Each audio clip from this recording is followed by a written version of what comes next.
It's time for Ask Mike Mondays. Mike answers one listener's question every week. Here's Michael Becker and Paul Peebles. Welcome to Ask Mike Mondays. I'm your host, Paul Peebles, National Underwriter for Old Capital.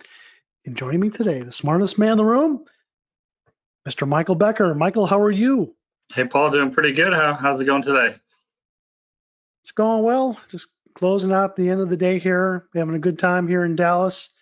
You know, I think it's cooler here in Dallas than what it is in California. California's had all those wildfires and hot timber that wants to burn, and then we have areas of southern United States that has not gotten rain for a while. So I can't think of a better place to be than in good old Texas. Yeah, certainly from an economic standpoint, it's certainly much more favorable, and that's why I guess we see a whole lot of California license plates driving around our streets here in Dallas. Yeah, talking about that, when you crack open a newspaper, what are some of the things that you're looking for that gives you a sense that Texas or Dallas specifically or Austin specifically is the right place for you to continue to invest dollars into multifamily? I mean, you just see, big corporate reloads kind of, obviously pre-COVID, it seemed like, twice a week or more, you've seen, 100 plus job relocations from, places like California or out of the state into the Dallas-Fort Worth region. So, we were certainly a magnet to draw large corporations and even small and medium corporations away from higher regulated, higher tax locations into the Texas markets. So just kind of trying to look and track where those are going, and a lot of those are kind of the urban core or the northern suburbs, but then there's a whole lot of those up, say maybe like the Alliance Airport area up in North Fort Worth, and kind of dispersed all over. So just kind of really looking at where the jobs are going to go, because the rooftops are going to follow the jobs, and that's what we do for a living is provide clean, affordable, safe housing to people. And you see a big warehouse being built that's going to have 400 or 500 jobs there. Those are prime renter demographics for what we do. So that's kind of really what we're looking at when I'm looking at the news, Paul, when I'm kind of reading the business section. Well, we like to spend time with Michael because, as you know, he's bought with his group over at SPI over 10,000 apartment units. So he went from being a banker, commercial real estate banker for one of the largest banks in the United States, to now owning thousands of apartment units throughout Texas, specifically Dallas-Fort Worth and down to Austin. Just a huge area of growth within the United States. And so we asked Michael some of these questions about what's going on, and he gives some great feedback from boots on the ground about somebody that really knows what's going on. If you're thinking about investing, you want to listen to Michael and listen to some of our latest podcasts, especially if you want to get more information on one of the things that he created under his due diligence, his physical due diligence report. It's something that is at the oldcapitalpodcast.com, oldcapitalpodcast.com. Go online and download this white paper report on multifamily financing that we wrote. But Michael, tell us a little bit about that due diligence report. Yeah, it's really just the checklist that we actually use, Paul, when we're making LOIs, making offers on properties. We attach a list of the due diligence information that we want to get. It's kind of like the Christmas wish list is everything that you want. You don't always get everything you want, but it's a pretty comprehensive list that kind of tells you all the stuff that you should be asking for when you're looking to buy a deal that you need to review before you actually go into contract and put real money at risk. So people throughout the United States listen to our podcast, and so we're blessed to have our 60-some thousand people a month listen to our podcast by downloading it on iTunes. So sometimes people come in early. Some people have listened to it since we started a long time ago. But here's a question that came up, which I think is relevant for the time, because you're always good about coming into this business, especially now. Michael, I am a new multifamily operator. What do I do first? You take that a lot of different ways, but I mean, I think maybe we could talk about, one of the things that's important in this business. Really, what I say is the way you make money in this business is you got to find deals and find money. So, you gotta network with people that can be, investors with you, as well as with the brokers that control the deals. So maybe we can focus a little bit on the brokers and maybe establishing some relationships with that. So, There's many different ways. Everything's a little different now than it was, say, 6 months ago when I would always say that, this isn't a business you can do behind your computer. You got to get out and get networked and get to know people. I still think that's very relevant and true.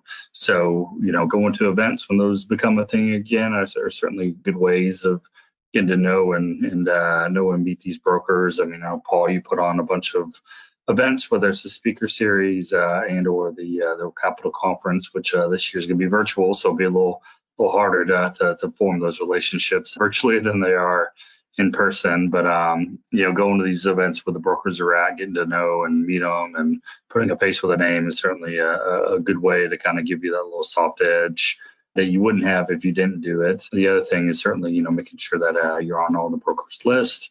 You're getting all the marketed deals that are out there, so you're seeing everything. Make sure that if you want to get to know and meet these people in person, underwrite to download the package, underwrite the deal, and schedule an actual tour. It's a good way of going about it, because the brokers physically go to these tours and tour you. And when you're starting out, I think usually these groups are in teams. You usually have like a senior broker and kind of a more seasoned broker and a junior broker. So when you're kind of starting out, I wouldn't try to start at the top of the pecking order. So maybe start with a little bit the junior broker. They're more likely to kind of take your phone call and spend some time with you, because they're also eager to make a name for themselves in the business. So they're more apt to spend a little bit of time with somebody that hasn't owned a property or a little bit less experience in the marketplace. And the guy who's been doing this for 30 years, and you could just call guys like myself and sell deals to the people that have they've already transacted with repeatedly in the marketplace.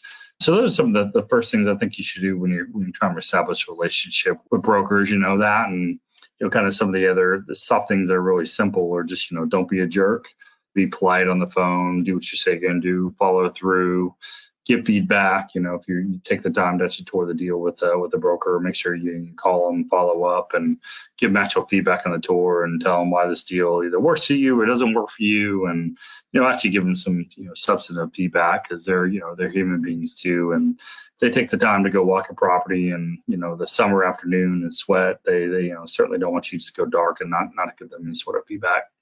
Anything to add to that, Paul?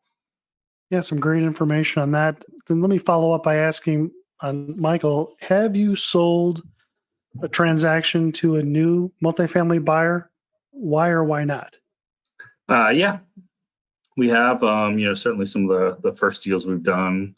Anything a little bit older, a little bit smaller, that's usually a big part of the buyer pool is someone that's either never done it before or only had one or two deals. So if you're selling a 35 unit older, C-class deal, that's going to be likely your buyer pool, because it's kind of like a starter property. If you're selling the 10-year-old building that's, $30-40 million or up, it's certainly not going to be first time, or you don't kind of start there. Usually someone that's obviously worth their way up and have some experience. So honestly, it's harder to sell in a $2 or $3 million deal than as a $30 or $40 million deal, just from the lack of experience that tends to be in the buyer pool. Well, talk to me about that 35 unit buyer that you're the seller in the deal. How do you get comfortable with the new buyer that doesn't have any multifamily experience, and how did you get, or how would you get comfortable with that buyer? Usually most of those people, at least this marketplace, kind of fall in a couple different categories. Either they're someone that's maybe been in one of the mentoring clubs here that they're pretty prevalent in Texas and in particular, and I know they're across the country as well. So they get some level of education, and usually they're maybe kind of pooling their money together with a co-sponsor, or they can go raise money within the group. Usually that's one thing, or they're out of town 1031 buyer. Those tend to be kind of the two types of group. They sold a fourplex in California and want to buy a 30 unit deal in Texas. That's kind of one of those two is the usual buyer pool for something of that size. So, kind of talking to them, making sure you feel comfortable that they have the capital. So if it's 1031, they have a capital because the deal's sold and the money's at the 1031 accommodator. So that's pretty easy to verify and track down. The other part of the equation really is kind of the debt. So, who are they talking to? Have they talked to, in Dallas? Have you talked to, one of the guys at Old Capital? Have they vetted you? Do I feel comfortable that you can actually get the deal closed? And, if they it's kind of come out of nowhere and they're going to work with an out-of-town mortgage broker and I never heard of this person and they're inexperienced, I'm going to kind of take that with a lot of grain of salt because I just don't know if they actually have the ability to get the deal done. If James or Ricardo or someone, one of the guys at Old Capital is doing a deal for them, I can just kind of call their mortgage broker and make sure that they actually have been vetted and qualify for the mortgage and they have the equity for the down payment and can actually qualify to get the loan.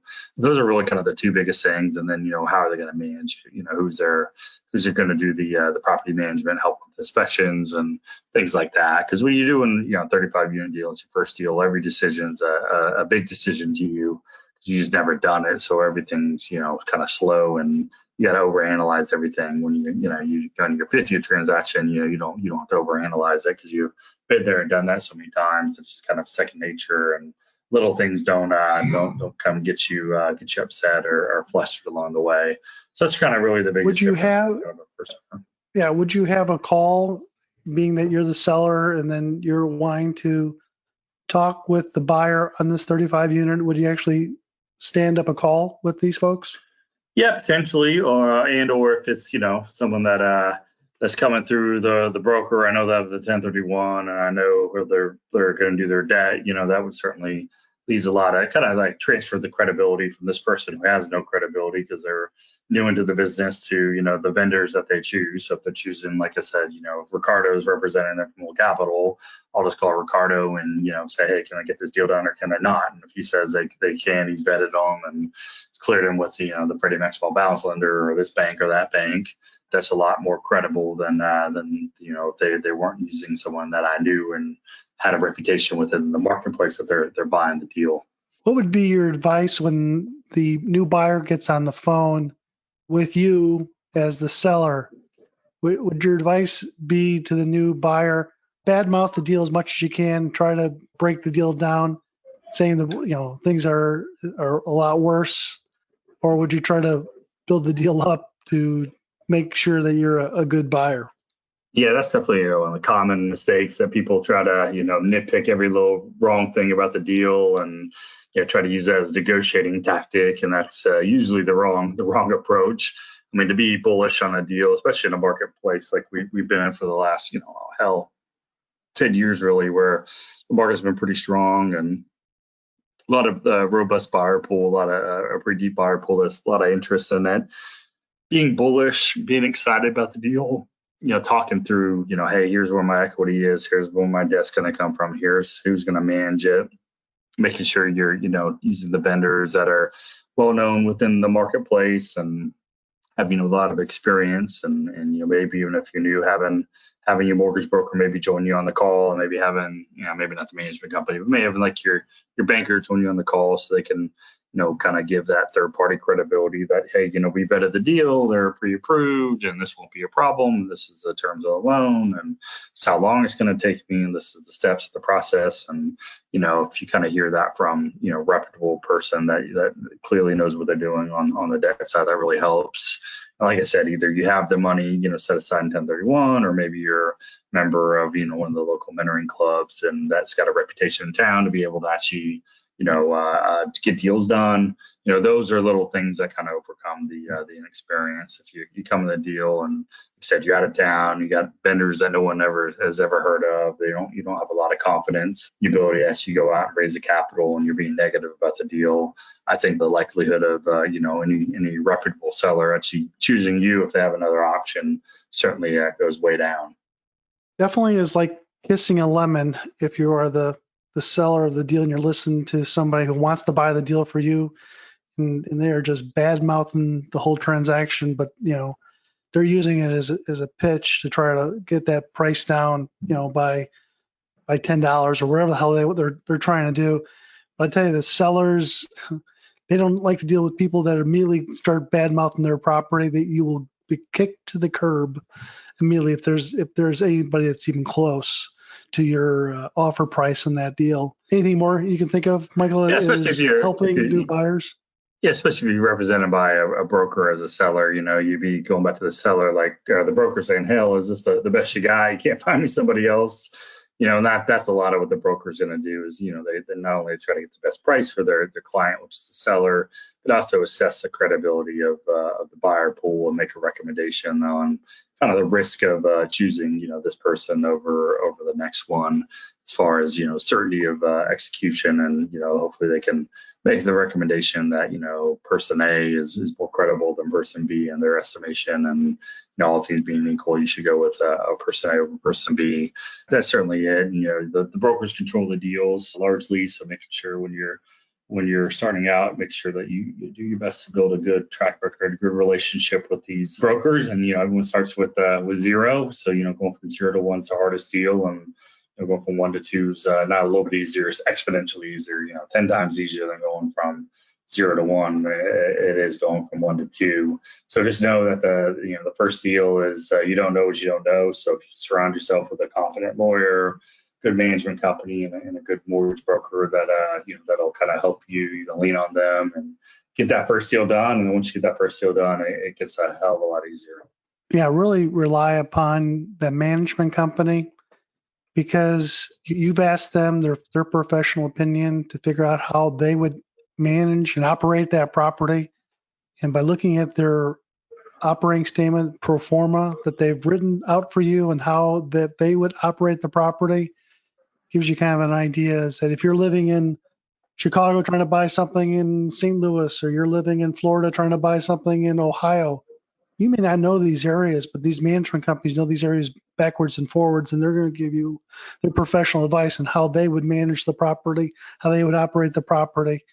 I always go with the prudent man theory, that if somebody were able to get $100 more in rents, that they would be able to get $100 more in rent. So really listen to the management company. Is that they say that rents are going to be flat for the next 6 months to a year. That's really truly probably what it is. So don't think about just going into a marketplace. I'll say that for like Oklahoma City. We have a lot of people from Dallas that want to invest in Oklahoma City or Tulsa. They spend $4,000 or $5,000 thinking that they're going to get a $175 bump in rents, and that only probably generates $25 or $50 or $75 max on a bump in rents. So don't come with your areas thinking about what can happen into the new area. So, just listen to the property managers, and you may have to listen to one or two of them, get their opinions on how they would manage your asset. That's why we listen to Michael Becker, because he has the best answers out there. So again, he has bought over 10,000 units throughout the state of Texas, specifically more in Dallas and the Fort Worth, Austin area. So Michael, people want to get more information about what you do. What's the best way for them to get a hold of you at SPI? Yes, simply go to a company's website, which is www.spiadvisor.com. It's SPI like spy, advisor.com. There's a contact us form, fill that out, and we're always happy to send out information of kind of about what we do and potentially working with us. That's great. How many, you're coming up to tax time here at some period of time towards the end of the year. How many K1s does SPI push out there every year? Last year we did over 1,100, so I'm not quite sure where we'll finish this year out, but probably more than last year. So that always seems to go only up, not down, which I guess is a good problem. That is a good problem. So if you're looking to invest in some period of time, talk with Michael Becker and his group over at SPI. That would be great. Again, Michael Becker, thanks for joining us. We appreciate that. I'm Paul Peebles. Have a great day.